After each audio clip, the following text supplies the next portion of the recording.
Billionaire offers Wendy Williams a mansion escape, but will she take it? Wendy Williams has been calling for help, and now a surprising figure is stepping in. Brock Pierce, a former child star turned Bitcoin billionaire, is offering the embattled TV host a luxurious mansion with 24/7 hospital care. Pierce, who appeared on Wendy's radio show in the past, says he's deeply moved by her situation and wants to provide a safe haven for her recovery. His real estate empire spans New York, Puerto Rico, Amsterdam, and Washington, D.C., making it unclear which lavish home he's offering.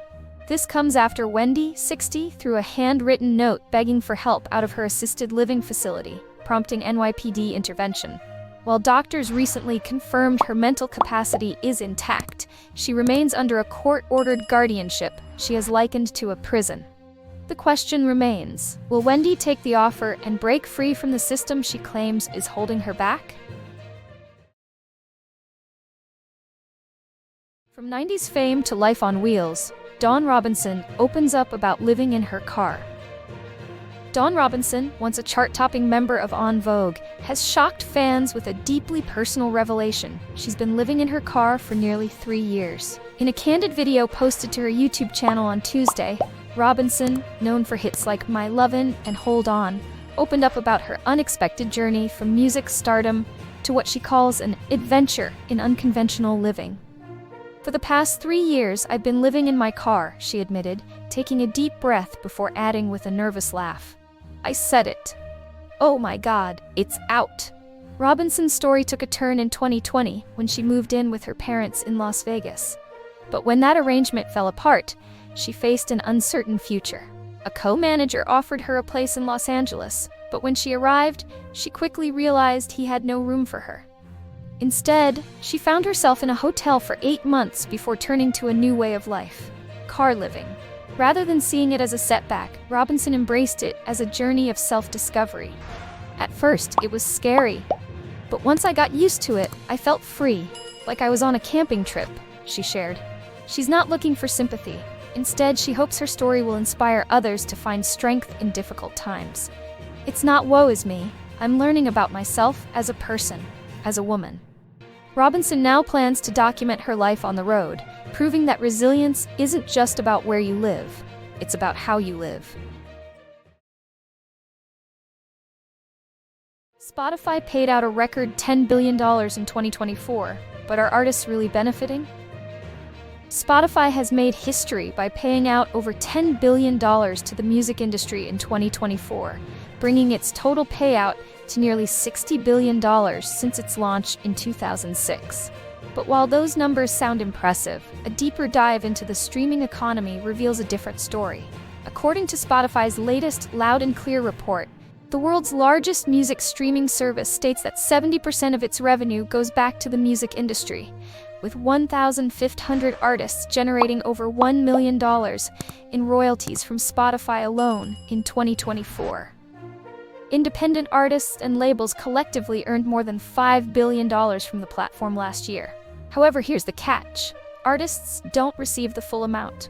Streaming royalties are first paid to rights holders, record labels, music publishers, and distributors, who then take their cut before passing payments down to artists and songwriters.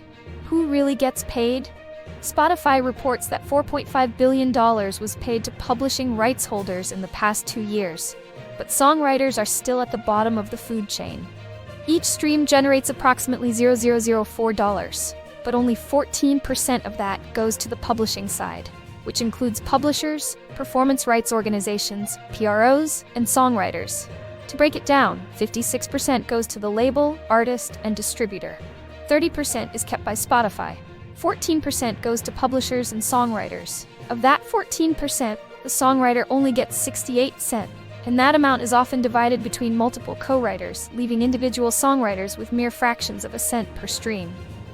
The bigger battle: streaming royalties and copyright laws. Unlike recorded music royalties, publishing royalties are regulated by the U.S. Copyright Royalty Board, CRB. While CRB recently increased the songwriter payout to 15.35% of a streaming service's U.S. revenue, many argue that the system is still outdated and unfair. Spotify has also come under heavy fire for its new music audiobook bundle, which industry experts estimate will cut $150 million in royalty payments to music companies next year. While major labels like Universal and Warner Music have renegotiated their deals with Spotify, they haven't disclosed how much better or worse the new terms actually are. Streaming needs a new payment model. It's undeniable that streaming saved the music industry after a 15-year decline. But the current royalty system, designed when streaming revenue was negligible, is no longer sustainable. Spotify proudly notes that the 100,000th ranked artist on its platform now makes almost $6,000 a year, compared to just $600 in 2014, while the 10,000th ranked artist earns over $130,000, up from $34,000 in 2014. These numbers show growth, but they also highlight the vast income gap between top-tier and mid-level artists. The real question is, when will the system prioritize music creators over shareholders? Anthony Mackie recalls Eminem's sneaky move in 8 Mile. "You're talking about me, not Clarence." Anthony Mackie will never forget his big screen debut, not just because it was his first movie, but because Eminem completely blindsided him during their climactic battle rap scene in 8 Mile. On the Pivot podcast this week, Mackie looked back on filming the iconic 2002 movie, praising Eminem as such a brilliant dude. He recalled an early conversation with the rapper on set, where Eminem told him, "Yo, it don't make sense that we beefing." Mackie agreed, and the two ended up talking for nearly 2 hours. The conversation seemed harmless, until the next day when Eminem unleashed a brutally personal rap during their final battle scene. Eminem's tactical move, making it personal. In 8 Mile, Eminem's character, Jimmy B. Rabbit Smith Jr., faces off against Mackie's character, Clarence, aka Papa Doc, in a rap showdown that defines the film. However, when the camera started rolling, Mackie quickly realized Eminem wasn't just attacking Papa Doc. He was attacking him personally. "That's why I'm standing there like, you're talking about me. You're not talking about Clarence," Mackie joked. He initially thought Eminem had crossed the line, saying, "You're an a-hole, Eminem." I was like, "Yes, I'm gonna fight this motherfucker." But the story has another twist. In a 2021 interview, Mackie recalled that Eminem actually asked for his permission beforehand. The rapper admitted that the original script didn't give a strong enough reason for B-Rabbit to defeat Papa Doc. He was like, "There's no reason for me not to like you. You're a cool dude." Then, Eminem asked, "You cool if I add some stuff in the script about you?" Mackie agreed, thinking Eminem was referring to his character, not himself. What he didn't know was that Eminem had gone online, researched his life, and tailored his battle rap accordingly. "That's a little too personal, Mr. Marshall." Mackie laughed. Eminem's film legacy and Mackie's rise in Hollywood. Despite 8 Mile's success, which earned Eminem an Academy Award for Best Original Song, Lose Yourself, the rapper has largely stayed away from major film roles.